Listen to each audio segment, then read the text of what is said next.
Assalamualaikum warahmatullahi wabarakatuh. Halo teman-teman, perkenalkan nama saya Andira Marsita. Saya perwakilan dari kelompok 4 sebagai penyaji materi pada hari ini. Nah, hari ini saya akan memaparkan hasil PPT kelompok kami, yaitu isinya diambil dari makalah kami yang berjudul Manusia, Nilai, Moral, dan Hukum. Langsung aja ya, masuk kepada poin pertama, yaitu pengertian nilai, moral, dan hukum. Pengertian nilai. Kata nilai dalam bahasa Inggris disebut value, sedangkan dalam bahasa Latin disebut valere. Secara bahasa, nilai dapat diartikan sebagai harga. Definisi nilai dapat dijabarkan lebih luas dan berkaitan dengan sesuatu yang berharga dalam kehidupan manusia. Secara umum nih, nilai adalah konsep yang menunjuk pada hal-hal yang dianggap berharga dalam kehidupan manusia. Yang kedua yaitu pengertian moral. Moral dalam bahasa Latin yaitu mores, yang berarti adat kebiasaan. Kata mores ini mempunyai sinonim, yaitu mos, moris, manner, mores, atau manners, yaitu morals. Moral, menurut KBBI atau Kamus Besar Bahasa Indonesia, bisa diartikan sebagai ajaran tentang baik buruk yang diterima umum mengenai perbuatan, sikap, kewajiban, dan sebagainya. Pengertian hukum. Hukum merupakan suatu sistem norma dan aturan untuk mengatur perilaku manusia.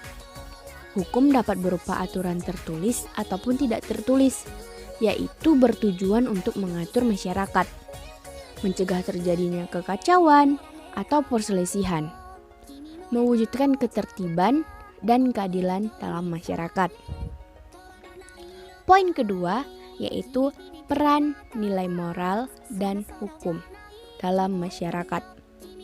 Yang pertama ada kedudukan nilai dalam masyarakat. Kedudukan nilai dalam masyarakat terbagi menjadi dua, ada hierarki kualitas dan norma sosial. Nah, hierarki kualitas yaitu nilai tidak mudah dipahami jika lepas dari konteksnya.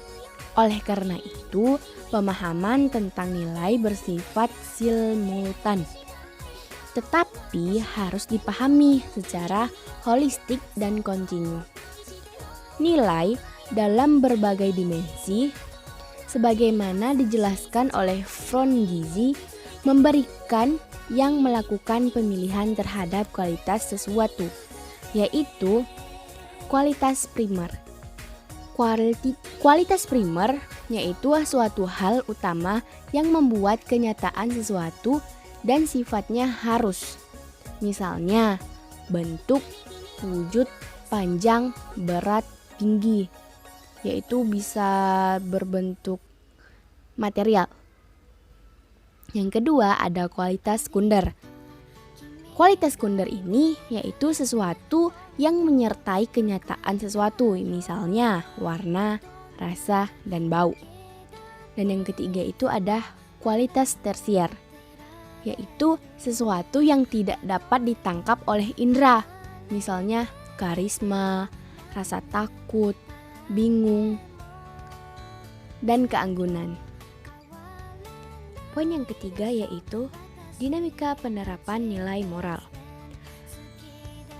Yang pertama ada objektivisme versus subjektivisme. Validitas nilai tidak tergantung pada subjek yang menilai. Yang pertama, nilai bersifat tetap, mutlak, dan tak terubahkan. Yang kedua, nilai bukanlah penilaian, melainkan punya posisi sendiri secara objektif. Yang kedua ada perbedaan antara kesopanan dan moral.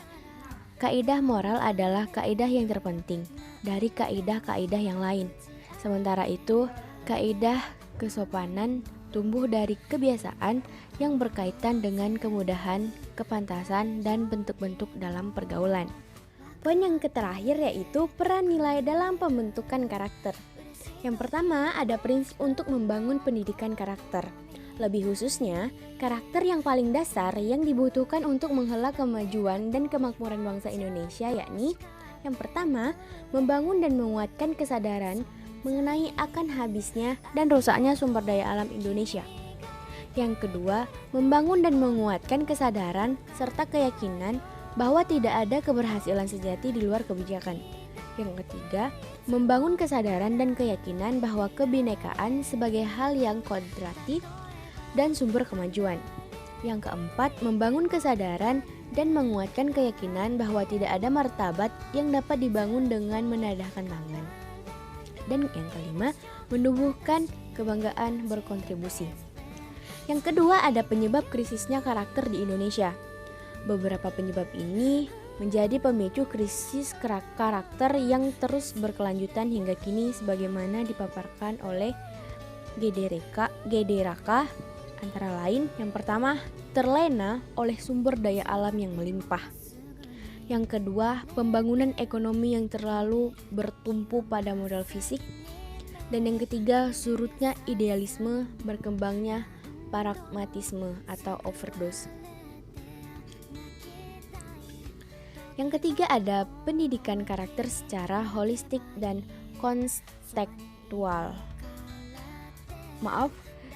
holistik dan kontekstual. Yang pertama, ada peran keluarga dalam pendidikan karakter. Di sini keluarga sangat berperan penting dalam pembentukan karakter seorang anak. Yang kedua, ada peran sekolah dalam pendidikan karakter. Di sekolah ini anak dididik untuk berperilaku baik. Yang ketiga, ada peran masyarakat dan media massa dalam pendidikan karakter. Dan yang terakhir, ada peran negara dalam pendidikan karakter.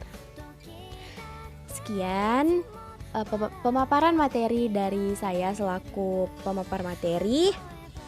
Terima kasih kepada tim saya, pada kelompok saya yang telah bekerja sama dalam menyelesaikan tugas ini. Terima kasih kepada Alia Nurefa Ramadhani, Eriana Safira Syuhada, dan Nur Azian.